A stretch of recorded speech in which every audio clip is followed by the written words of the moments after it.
ये विद्यार्थियों, online classes में आपका एक बार फिर से हम स्वागत करते हैं, वेलकम करते हैं। तो प्रिय विद्यार्थियों, जो टॉपिक है शॉर्ट पैराग्राफ राइटिंग, उसको यानी क्लास 10 के लिए जो हमने उस दिन वीडियो में बताया था वो हिंदी मीडियम वालों के लिए थे, लेकिन आज थोड़ा सा उसमें चेंज करके इंग्लिश मीडियम वालों के लिए विशेष है, यानी क्या है टॉपिक कंप्लीट करना है, नोट करना है आपको।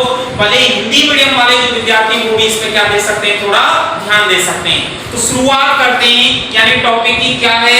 तो देखो ये डेफिनेशन लिखते हैं, सबसे पहले परिभाषा नोट करते जाओ। लिखो एक पैराग्राफ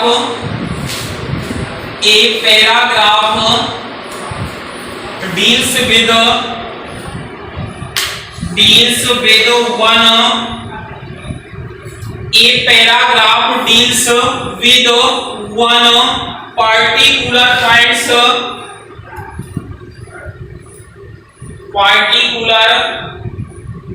point of a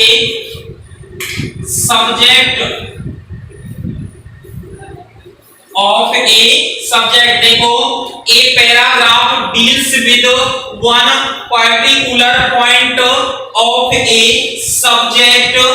आगे देखो मित्रों, communicated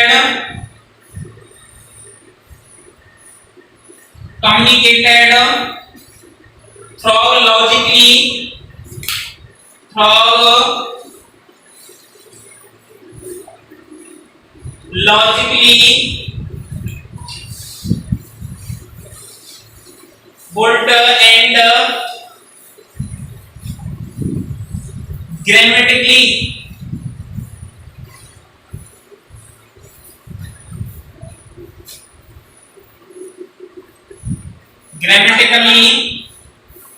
correct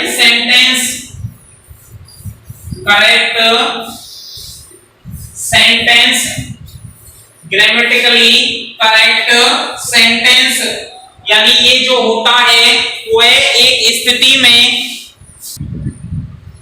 के अंतर्गत देखो grammatically correct sentence full stop while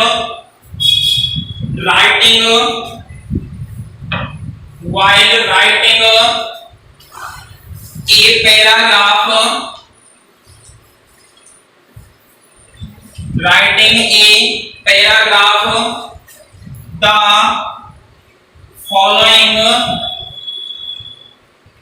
following points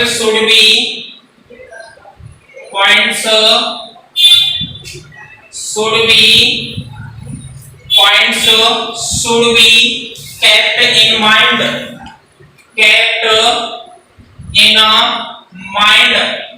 तो मित्रों, आपको हम बता रहे थे विद्यार्थियों, देखो ये पैराग्राफ की क्या हो गई, डेफिनेशन हो गई। थोड़ा सा हिंदी में मैं मेंशन करता हूं आपके सामने। देखो एक पैराग्राफ, मित्रों जो पैराग्राफ जो होता है, यानी पैराग्राफ को लेख बोल सकते हैं। अब क्या बोल सकते हैं, लेख। एक लेख डील्स कार्य करता है विद माने साथ में, वन माने एक, पार्टिकुलर का लिख लो उचित पॉइंट हो गया मित्रों, बिंदु ऑफ ए सब्जेक्ट किसी एक विषय पर। तो हिंदी में बोल रहा हूं, ध्यान सुनो।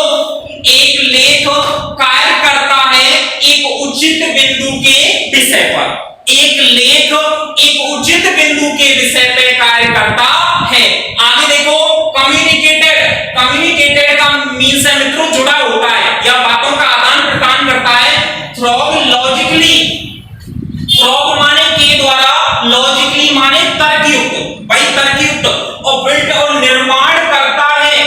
एंड ग्रामेटिकली करेक्ट सेंटेंस, और व्याकरण की दृष्टि से एक क्या होता है, सही वाक्य होता है। करेक्ट माने सही और सेंटेंस माने वाक्य। तो मित्रों, और आदान प्रदान करता है थ्रॉग के द्वारा, लॉजिकली तर्कयुक्त, बिल्ट जो निर्माण होता है, जिसका आदान प्रदान एक तर्कयुक्त निर्माण के द्वारा होता है, और व्याकरण की दृष्टि से क्या होता है मित्रों, सही सेंटेंस होता है, उचित वाक्य होता है। वो क्या कहलाता है, पैराग्राफ कहलाता है। क्लियर हो गया। अब देखो थोड़ा सा इसका देखो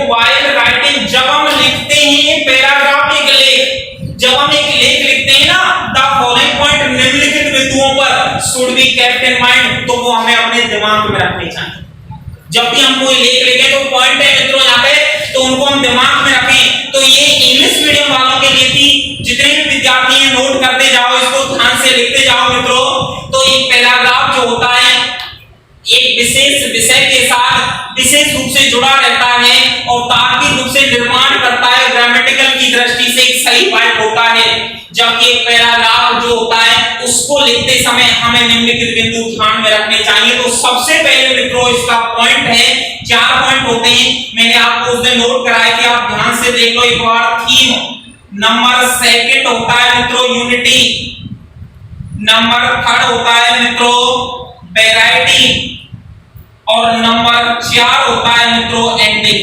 ये 4 पॉइंट प्रत्येक पैराग्राफ को लिखते समय प्रत्येक विद्यार्थी के दिमाग में होने चाहिए। ये 4 पॉइंट होते हैं। सबसे पहले होता है थीम। थीम का मैं थोड़ा सा यहाँ पे एक्सप्लेन कर देता हूँ, फिर आपको लिखा दूंगा। थीम जो होता है एक मेन बिंदु होता है, एक सार होता है।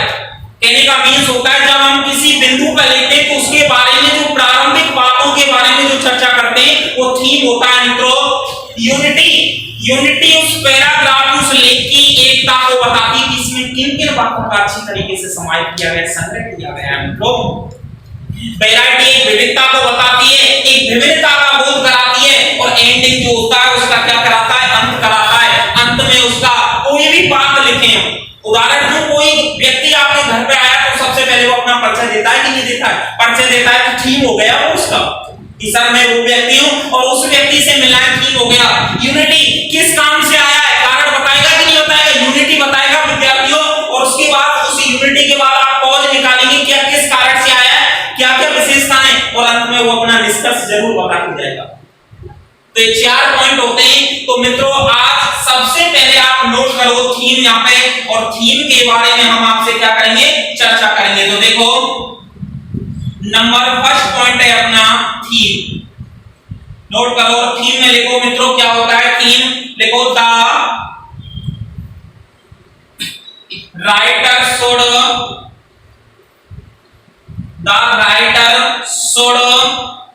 Remember, the writer should remember the main theme, remember the main theme of the paragraph,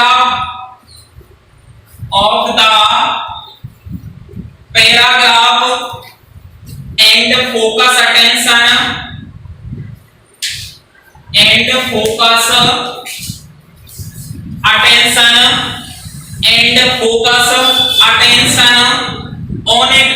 focus attention on it. The writer should remember the main theme of the paragraph and focus attention on it. इसके बाद मित्रों एक line और है, do not mention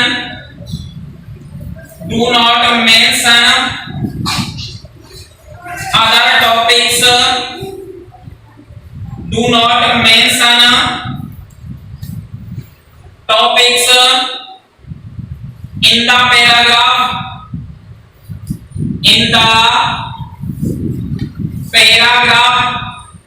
देखो मित्रों क्या कह रहा है, ध्यान से सुनो।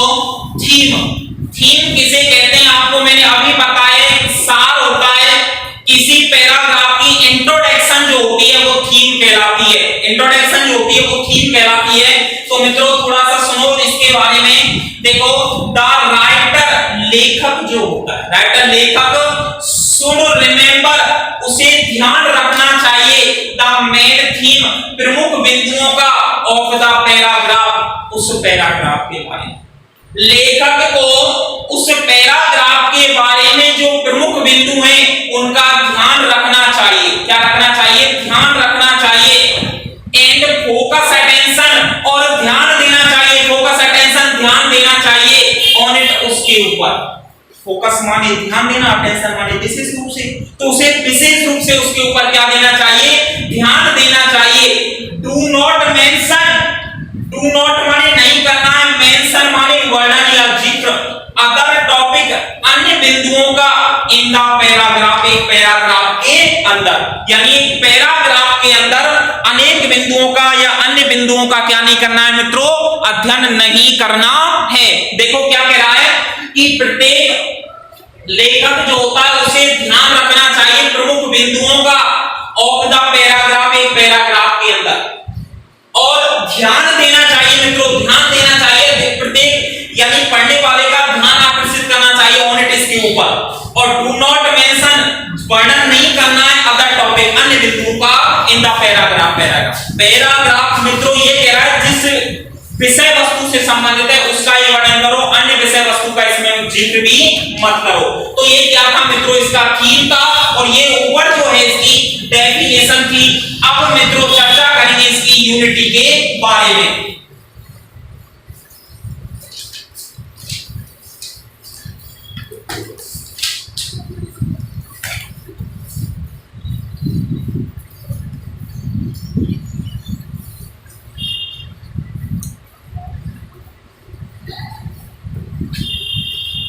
यूनिटी, अगला पॉइंट है नंबर सेकंड, नोट करो आप।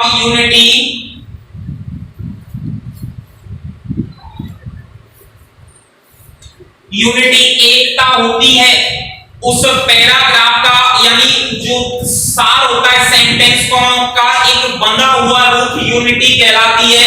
नोट करो, यूनिटी में a paragraph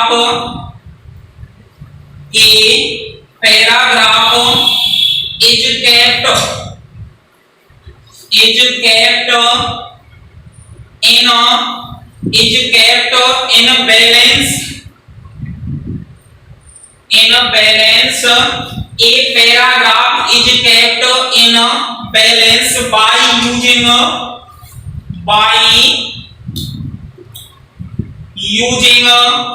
a paragraph is kept balanced by using logical arguments,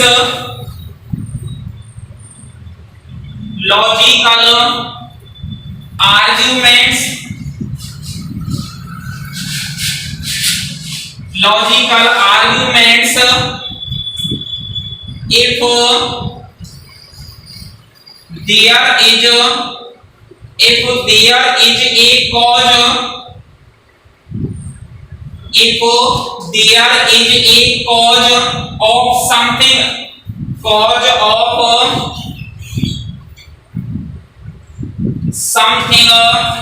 if there is a cause of something mentioned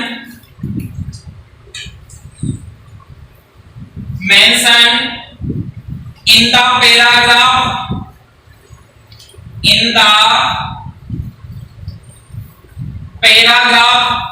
mentioned in the paragraph,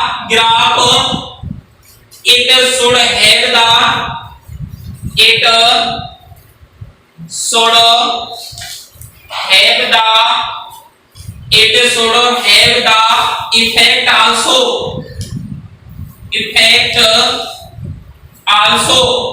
it should have the effect also।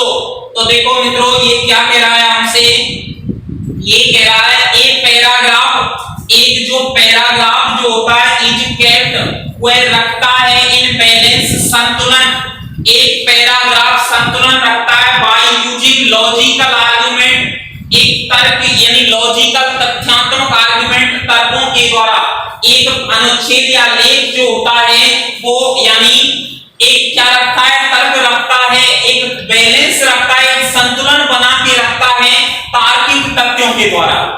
If there is a cause, यदि वहां कोई कारण होता है of something, कोई वस्तु का, यदि वहां किसी चीज का कोई वस्तु का कारण होता है, मेंशन जो वर्णन किया जाता है इन द पैराग्राफ, एक पैराग्राफ के अंतर्गत जो यानी वस्तु का वर्णन होता है जो पैराग्राफ के अंतर्गत वर्णन किया जाता है, it should have the effect also, और वो हमेशा इस पे क्या डालता है, एक प्रभाव डालता है, यानी इसके अंतर्गत वो हमेशा प्रभाव को क्या करता है, डाले रखता है, प्रभाव बना के रखता है।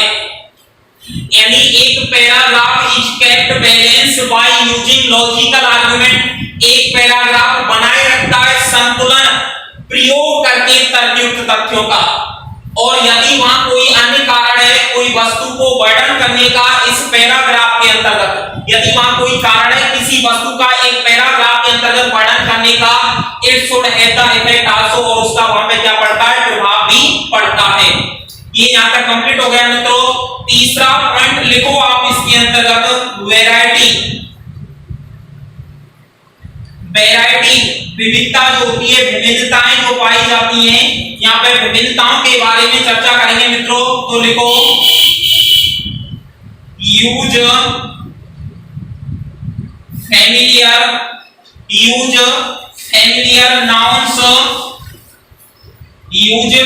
Nouns, adjectives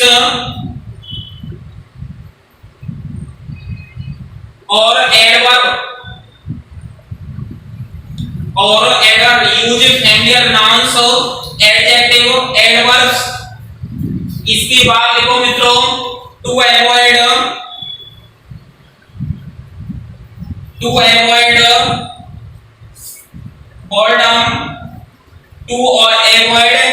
boredom,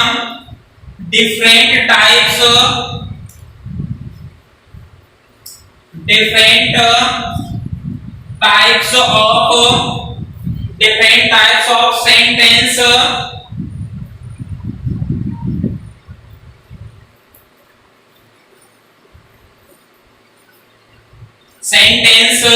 structure,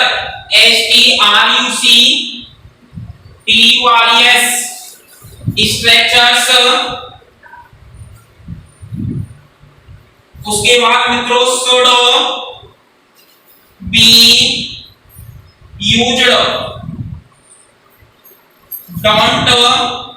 should be used, don't begin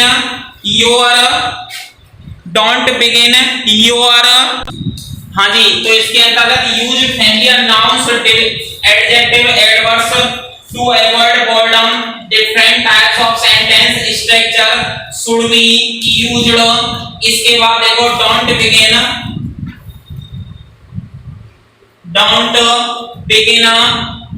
your sentence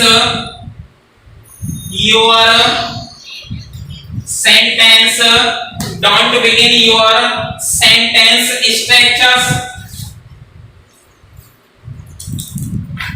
structures don't begin your structures should be used, don't begin your structures should be used।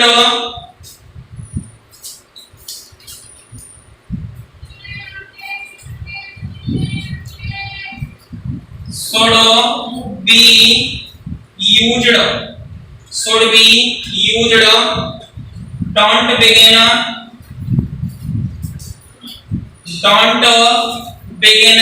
your sentence, don't begin your sentence with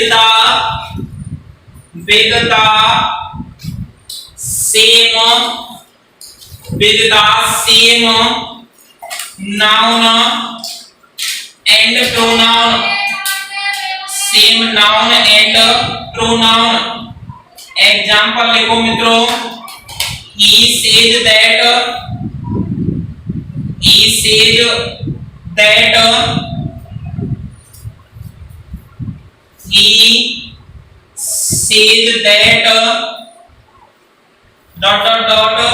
उसके बाद he thinks that मित्रों ये आपकी क्या थी, sentence structure थी। ये variety को यानी एक विविधता को हमारे सामने लाने का क्या कर रही है, प्रयास कर रही है। तो देखो एक बार हिंदी बताते हैं, यूज उपयोग में लेना, फैमिलियर्स नाउन, फैमिलियर्स माने होता है परिचित या जानी पहचानी, नाउन माने संज्ञा, उन्हीं संज्ञाओं को उपयोग में लेना है जिन्हें आप जानते हैं। एडजेक्टिव का मीन्स होता है मित्रों प्रोनाउन, विशेषण, एडजेक्टिव का हो गया विशेषण, और एडवर्ब का मित्रों हो गया क्रिया विशेषण, यानी उन्हीं जानी पहचानी संज्ञाओं, विशेषण और सर्वनामों का प्रयोग करना है। अगला कह रहा है टू अवॉइड बोर्डम का मीन्स है तर्कयुक्ति देने से बचें, यानी ऐसे ऐसे वाक्यों का प्रयोग करने से बचें जो सामने वाले व्यक्ति को क्या लगे, वो यानी भार के समान लगे, बर्डन लगे, यानी ऐसा लगे कि उसकी सामने वाले व्यक्ति को उन पर कोई इफेक्ट नहीं पड़ रहा, उसको एक भारी भरकम बोझ की तरह लग रहे हैं, तो उनसे बचें। इसके बाद कह रहा है different types of sentence structure, different type विभिन्न प्रकार के जो यानी वाक्य संरचना जो होती है शुड बी यूज्ड, जिनका यहाँ पे क्या किया जाता है, प्रयोग किया जाता है। विभिन्न प्रकार की जो वाक्य संरचना होती है उनका जो यहाँ पे प्रयोग किया जाता है। डोंट बिगिन योर सेंटेंस, प्रारंभ नहीं करें अपने वाक्य को, प्रारंभ नहीं करें अपने सेंटेंस को, वाक्य को स्ट्रक्चर शुड बी यूज्ड, जो उसका ढांचा बना हुआ है, यानी समान ढांचे से ही वाक्य प्रयोग नहीं करें। कहने का मीन्स है आउटलाइन दे रखी है और आउटलाइनों को आप डिटो उतार दें तो इस समान ढांचा कहलाएगा, क्या कहलाएगा, समान ढांचा। तो ऐसे ढांचे से क्या बचें, आप दूर रहें। ऐसे केवल हमें आउटलाइनों का क्या करना है मित्रों, प्रयोग करना है, डिटो नहीं उतारनी है, सेम यूज नहीं करनी है, ध्यान रखना। अगला है डोंट बिगिन योर सेंटेंस, अपने वाक्य को प्रारंभ नहीं करें विद माने साथ में, द सेम माने समान, नाउन और प्रोनाउन संज्ञा और सर्वनाम से।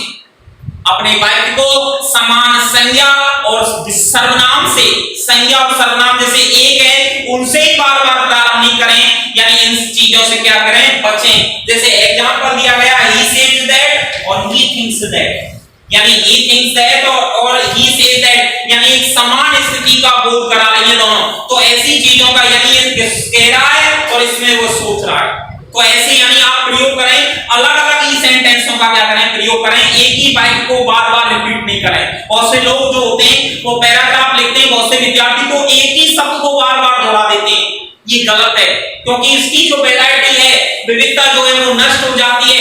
अलग अलग संज्ञा, सर्वनाम और विशेषण का प्रयोग करें मित्रों। अगर अलग अलग संज्ञा, सर्वनाम, विशेषण का प्रयोग करेंगे तो आपका सेंटेंस स्ट्रक्चर जो है वो ठीक बना रहेगा, एक लॉजिकल मेंशन होता रहेगा। अगर आप एक का ही प्रयोग करते रहेंगे तो ध्यान रखना वो सेंटेंस स्ट्रक्चर नहीं बना रहेगा और आपके वाक्य जो है वो गलत माने जा सकते हैं। तो दोनों ध्यान रखना, यूनिटी है और ये लास्ट जो आपका इसके अंतर्गत थर्ड नंबर का पॉइंट था वो वैरायटी थी, दोनों का विशेष ध्यान रखना। और लास्ट पॉइंट इसका नोट करते हैं मित्रों, एंडिंग। देखो एंडिंग है इसका last point.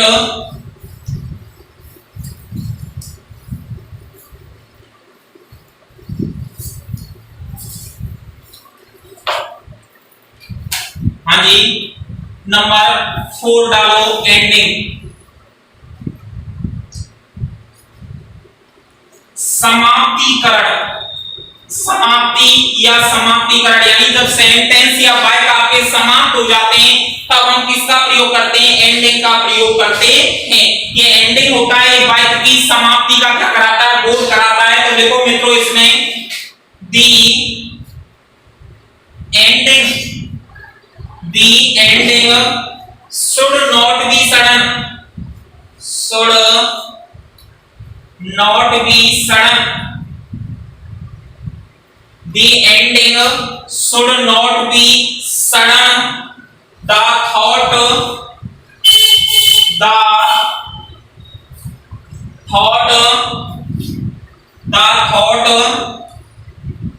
which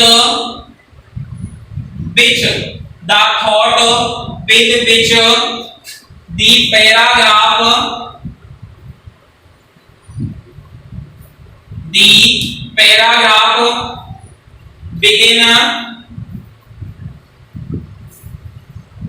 begin should have the conclusion also, for example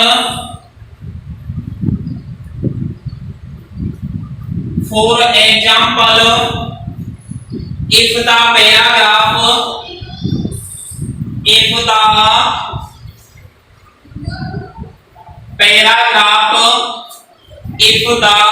paragraph begins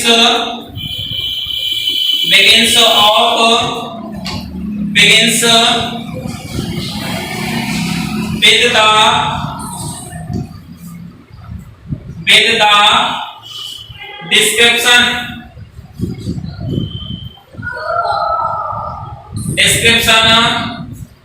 of a disease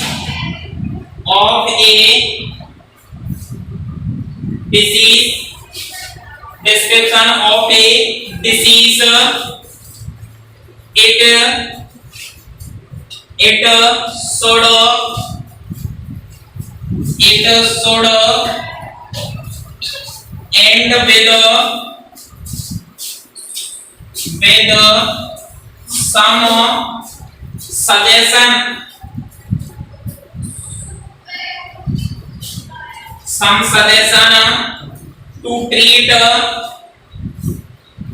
some suggestion to treat the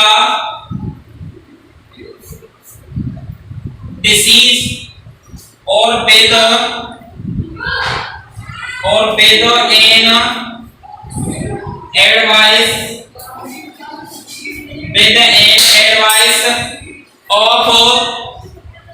advice of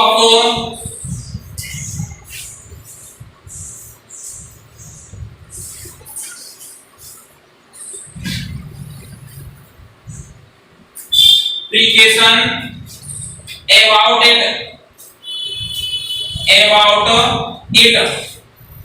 देखो मित्रों, ये इसके अंतर्गत हमसे कह रहा है कि कोई भी पैराग्राफ जो होता है उसका अंत जो होता है, देखो the ending should not be sudden, यानी एंड जो होता है वो अचानक नहीं होना चाहिए। एंड क्या है? अचानक नहीं होना चाहिए। द थॉट जो विचार हैं विद विच द पैराग्राफ, जो पैराग्राफ के अंतर्गत दिए गए begin should have the conclusion also, उनका एक निश्चित निष्कर्ष के साथ समाप्त होना चाहिए। ऐसा नहीं है कि वो समाप्त हो रहे हैं और निष्कर्ष कुछ भी नहीं निकल रहा है। तो जो पैराग्राफ के विचार हैं वो एक निश्चित निष्कर्ष का भी होना चाहिए, निष्कर्ष के साथ क्या होने चाहिए? प्रारंभ होने चाहिए। फॉर एग्जांपल, उदाहरण के लिए, इफ द पैराग्राफ, यदि लेख जो है बिगिन विद द डिस्क्रिप्शन, अगर लेख प्रारंभ होता है ऑफ ए डिसीज, एक बीमारी को लेकर, यदि लेख एक बीमारी को लेकर प्रारंभ होता है, it should end with some suggestion, तो यह समाप्त होगा, एंड होगा विद माने साथ में, सम माने कुछ, सजेशन माने सुझावों के साथ। तो इसका माना एक लेख बीमारी को लेकर शुरू होता है, कोई बीमारी पे आ गया, तो ध्यान रखना जब उसका एंड होगा ना, तो एंड होगा वो सुझाव, टू ट्रीट और उपचार द डिसीज, उस बीमारी के, यानी उस बीमारी का उपचार और सुझाव के लिए अंत होगा। एंड विद एन एडवाइस, कोई ना कोई सलाह दी जाएगी। प्रीक्यूशन होता है चेतावनी दी जाएगी अबाउट इट, इसके बारे में ध्यान रखना। वहां पे इन सभी के बारे में यानी उसके सुझाव दिए जाएंगे, चेतावनी दी जाएगी, सलाह दी जाएगी। तो इन बिंदुओं को ध्यान में रखते हुए उस पैराग्राफ का हमें क्या करना चाहिए? एंड करना चाहिए। थोड़ा सा रह गया, उसकी चर्चा हम आपसे कल के पैराग्राफ में करेंगे। आज वीडियो को लाइक करें, शेयर करें और सब्सक्राइब करें। Thank you.